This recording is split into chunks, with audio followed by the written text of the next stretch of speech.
22 জন MP তারা কিন্তু রীতিমতন বিজেপির প্রথম সারির নেতাদের সাথে কথা আজকে সারাদিন ধরে চালাচ্ছেন। ইউসুফ পাঠানের মতন লোক পদত্যাগ করতে চাইছেন না মমতা বন্দ্যোপাধ্যায়কে জায়গা দেওয়ার জন্য। মহানগর কার্যত এই মুহূর্তে দাঁড়িয়ে যা দেখা যাচ্ছে, মেয়র ছাড়া, এমনকি পুরসভাগুলো পৌর প্রতিনিধি ছাড়া কিভাবে চলবে কলকাতা পুরসভা? কারণ কলকাতা মহানাগরিক যিনি ছিলেন ফিরহাদ হাকিম, তিনি পদত্যাগ করলেন, কিন্তু কেন পদত্যাগ করলেন, কার চাপে পদত্যাগ করলেন, এটা তো এই মুহূর্তের সব থেকে বড় কথা। কারণ ফিরহাদ হাকিম বললেন, আমার আর যোগ্যতা নেই এই সিটে বসার। আমার সঙ্গে রয়েছেন রাজনৈতিক বিশ্লেষক বিশ্বনাথ চক্রবর্তী, কথা বলবো স্যারের সাথে। স্যার, উনার আর যোগ্যতা নেই, উনি যোগ্যতা হারিয়েছেন এই সিটে বসার, কিন্তু কার চাপে পড়ে উনি আজকে এসে পদত্যাগ দিলেন আর অনেক কাজ বাকি সেটাও স্বীকার করলেন? প্রথমত ওনার যোগ্যতা নেই, উনি আজকে অনুভব কেন করলেন? উনার যোগ্যতা তো অনেক আগেই যে ছিল না, সেটা তো আমরা দিনের পর দিন টেলিভিশনে বলেছি। মহানগরী মানে নাগরিক যার উপস্থিতিতে একের পর এক বেআইনি বাড়ি নির্মাণ হয়েছে, ধসে পড়ে গেছে, তিনি মানে যে নেক্সাস তৈরি হয়েছিল, তিনি মহানাগরিক, অথচ এ রাজ্যে এই শহরে বেআইনি জলাজমি বুঝিয়ে বেআইনি বাড়ি নির্মাণ হয়েছে, বাড়ি নির্মাণ অবৈধভাবে হয়েছে, সেই বাড়ি ভেঙে পড়ে মানুষের মৃত্যু হয়েছে। তখন তো উনার পদত্যাগ করা উচিত ছিল নৈতিক কারণে। দিনের পর দিন এই মহানগরে মানে ফায়ার ব্রিগেড সঠিক ভূমিকা পালন করতে পারেনি বলে দমকল দপ্তর দিনের পর দিন একটার পর একটা হোটেল পুড়েছে, বড় বড় বিল্ডিং পুড়েছে, মানুষের মৃত্যুর মিছিল আমরা দেখেছি। কিছুদিন আগেও তুমি জানো মানুষের মৃত্যুর মিছিল তিলজলাতে হয়েছে। মহানাগরিককে সেদিন বোঝা উচিত ছিল এবং পদত্যাগ করা উচিত ছিল। মহানাগরিক ববি হাকিমকে পদত্যাগ সেদিন করা উচিত ছিল যেদিন আমরা দেখেছি যে কলকাতা কর্পোরেশন যে বামেরা উদ্বৃত্ত রেখে গেছিল, সেই মানে পুরনো সমস্ত যে সম্পত্তি, অর্থাৎ কর্পোরেশনের যে বিপুল সম্পত্তি ছিল, যে অর্থ ছিল, সেগুলোকে জলের মতন উড়িয়ে দেওয়া হয়েছে। তার আগের মেয়রই করে গেছেন অনেকটা, শোভনবাবু। সেটা হলো ত্রিফলা লাইটের নাম করে কোটি কোটি টাকার দুর্নীতি। দিনের পর দিন আমরা বলছি যে ডিভাইডার নাম করে, রাস্তা সৌন্দর্যায়নের নাম করে, এই যে অ্যাডগুলো হয় না, মানে তোমরা যে দেখো যে রাস্তার দুধারে যে অ্যাডগুলো হয়, এইগুলো কিভাবে দুর্নীতির মধ্যে ছিল এবং কলকাতা কর্পোরেশন তাতে কোনো আয় পায়নি।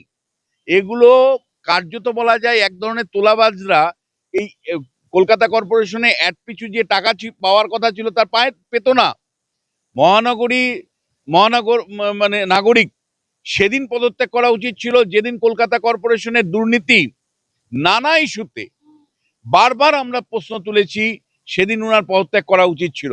উনার পদত্যাগ সেদিন করা উচিত ছিল যেদিন যে শেষ নির্বাচনে যখন আমরা প্রশ্ন তুলেছিলাম যে সিসিটিভিকে ঘুরিয়ে দিয়ে, চাদরে ঢেকে দিয়ে যেভাবে কলকাতা কর্পোরেশনের 144টা ওয়ার্ডে নির্বাচন হয়েছিল, ভোট লুট হয়েছিল, সেদিন যদি ওনার নীতি নৈতিকতা থাকতো সেদিন পদত্যাগ করলে মনে করতাম যে একটা নৈতিক কারণে মহানাগরিক পদত্যাগ করলেন।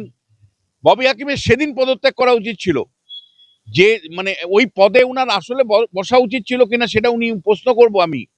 তার কারণ হলো মানে এই পদে সুভাষচন্দ্র বোস থেকে শুরু করে চিত্তরঞ্জন মতন মানুষ, চিত্তরঞ্জন দাসের মতন মানুষ ছিলেন। বলে সেই একটা পদে স্যান্ডু গেঞ্জি হাত মানে পরে টাকা হাতে নিচ্ছে, সেই মানুষটাকে যখন ওই পদে বসানো হয়েছিল, সেদিন মমতা বন্দ্যোপাধ্যায় একটা মহানগরের প্রতি একটা অন্যায় কাজ করেছিলেন। ফলে আজকে উনি পদত্যাগের কথা বলছেন, আজকে উনি বলছেন আমি কাজ করতে পারি না, কিন্তু আপনি যে দৃষ্টান্ত রেখে গেছেন যে স্যান্ডু গেঞ্জি পরে টাকা নিচ্ছেন, তাকে আমরা মহানাগরিক হিসাবে পেয়েছি, এটা দুর্ভাগ্যের। আবার একই সাথে এইটা আমাদের আরো দুর্ভাগ্যের যে মানে আমাদের এই মহানগরে যিনি বা যারা মানে এই দায়িত্বগুলো পালন করেছেন, মেয়রের দায়িত্ব পালন করেছেন, তারা কখনো সরাসরি নিজের ধর্ম নিয়ে কোনো মন্তব্য করেননি বা অন্য ধর্মের মানুষকে কখনো আঘাত করেননি। এটা আমরা তো দুর্ভাগ্য আমাদের যে এমন একজন মেয়র পেয়েছিলাম যিনি পরিষ্কার বলছেন অন্য ধর্মে জন্মগ্রহণ করাটার মধ্যে আমরা দুর্ভাগা, অর্থাৎ আমরা যারা হিন্দু ধর্মে জন্মগ্রহণ করেছি আমরা দুর্ভাগা। আর উনি পরিষ্কার বলেছেন যে ইসলাম ধর্মে জন্মগ্রহণটা সৌভাগ্যের, এবং তিনি দাওয়াতে ইসলামের কথা বলেছিলেন, অর্থাৎ ইসলাম ধর্ম গ্রহণের মধ্য দিয়ে আমাদের ভাগ্য ফেরাতে হবে। এটা তুমি ভাবতে পারো যে একজন মহানাগরিক এই ধরনের মন্তব্য করার পরেও মমতা বন্দ্যোপাধ্যায় তাকে সেই পদে রেখে দিয়েছিলেন। মমতা বন্দ্যোপাধ্যায় সেই পদে রেখেছিলেন। মিনি পাকিস্তান তো আরেকটা জায়গা, যে যিনি খিদিরপুর অঞ্চলটাকে, গার্ডেন রিচের এই বিস্তীর্ণ অঞ্চলে যেখানে সংখ্যালঘু মুসলিমরা বাস করেন, সেটাকে তিনি মিনি পাকিস্তান, অর্থাৎ আমাদের রাষ্ট্র নয়, এটা পাকিস্তানের সাথে তুলনা করেছিলেন। সেদিন মমতা বন্দ্যোপাধ্যায় কেন তাকে পদত্যাগ করাননি? আমাদের ভাবাবেগে যেদিন মানে আঘাত লাগিয়েছিলেন এই ববি হাকিম, সেদিনই তো তার পদত্যাগ করার কথা ছিল।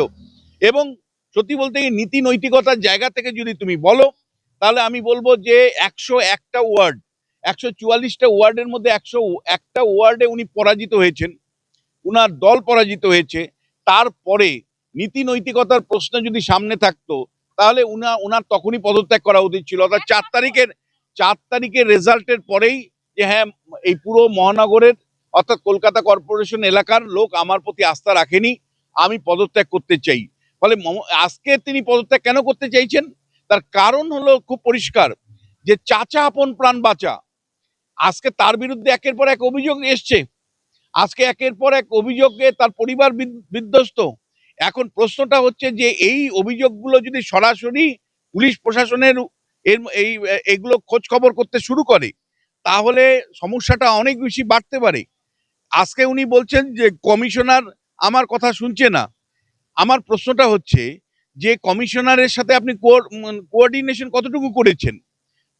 কমিশনার কথা শুনছে না, আপনি কি সেটা রাজ্যপালকে জানিয়েছেন? আপনি কি পুর বিষয়ক দপ্তরের যে সেক্রেটারি তাকে জানিয়েছেন? আপনি বলছেন আমি সম্মানের সাথে এখন কাজ করতে পারছি না। আপনার সম্মান তো সেদিন চলে গিয়েছিল যেদিন কলকাতা কর্পোরেশনের একের পর এক বেনিয়মে বিল্ডিং ভেঙেছে, মানুষের মৃত্যু ঘটেছে। সেদিন তো আপনার সম্মান চলে গিয়েছিল, যেদিন একের পর মানে অগ্নিকাণ্ডে মানুষের মৃত্যু ঘটেছে। আরেকটা জিনিস হিসেবে কি ভূমিকা পালন করতে পেরেছেন? স্যার, কোভিড এর সময় যখন ওনাকে জেলে নিয়ে চলে যাওয়া হলো, তারপরে তো ওনার এসে পদত্যাগ করে দিল। দেখো, আমি খুব পরিষ্কার করে বলবো যে আজকে যখন আজকে ছালাও চলে গেছে, আমও চলে গেছে, ছালা আম দুটো চলে যাওয়ার পরে উনি সহানুভূতি কোরানোর জন্য বলছেন যে আমি ওই পদের যদি মর্যাদা রাখতে না পারি তাই আমি পদত্যাগ করছি। আপনি মর্যাদা হারিয়েছেন বহুদিন আগেই, এবং মমতা বন্দ্যোপাধ্যায় আপনাকে দিনের পর দিন রেখেছে।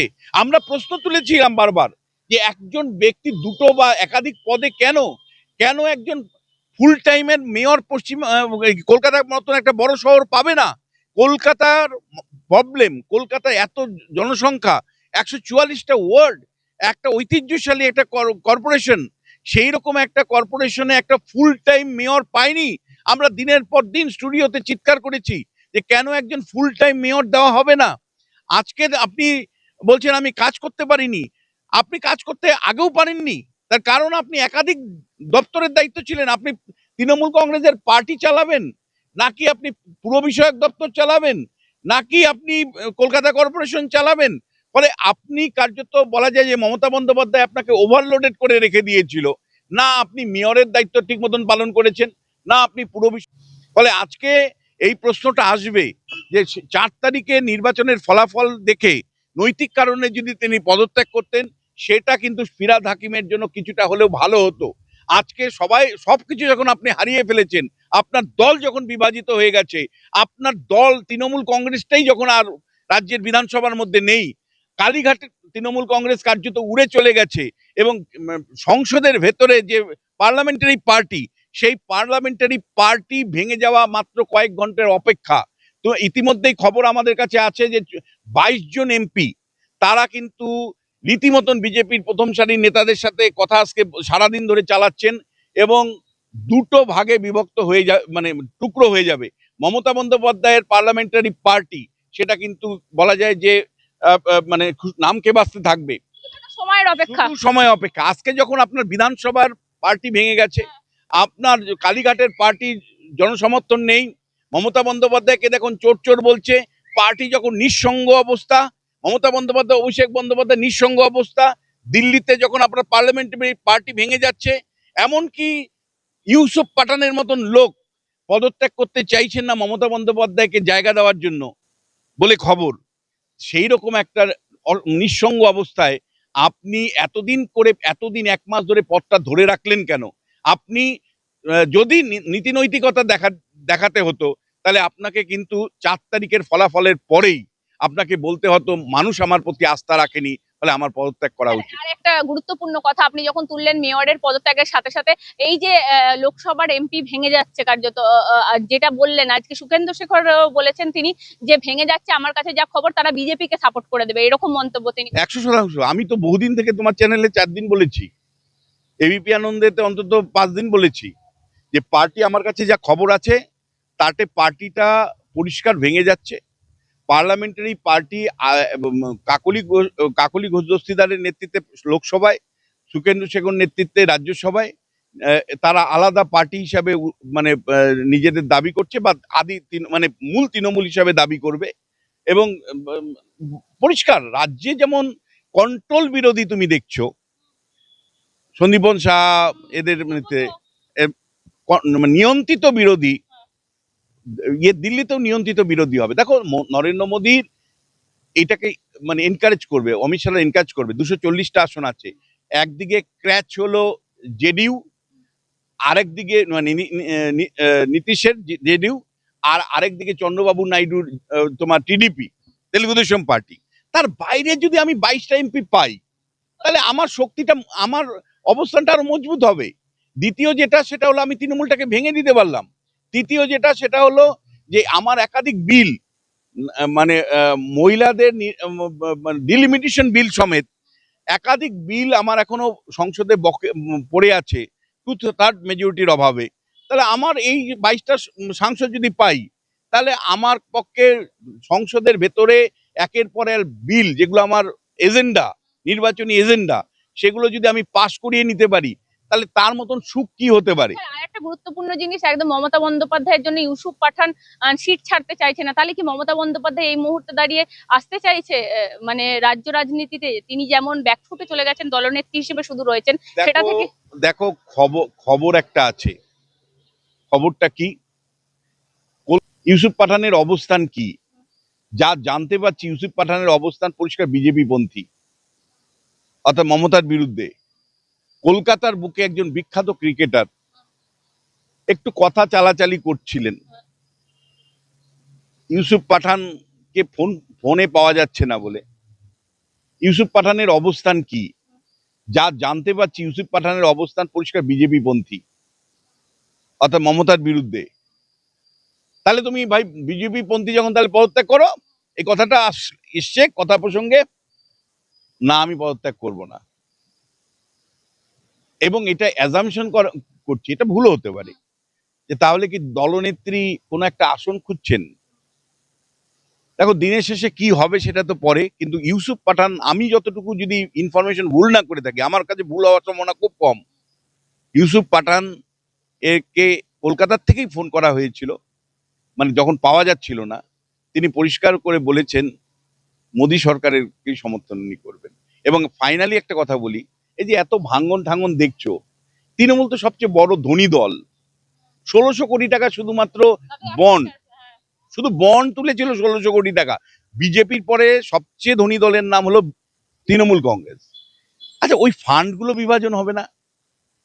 তোমার দর্শককে বলতে চাই, ওই ফান্ড টাকা, দল তো ভাঙলো, মূল দল তো সন্দীপন সাহারা হলেন, তাহলে মূল দলের সাথেই তো পার্টি অফিস, টাকা, অর্থাৎ দলের সম্পদ।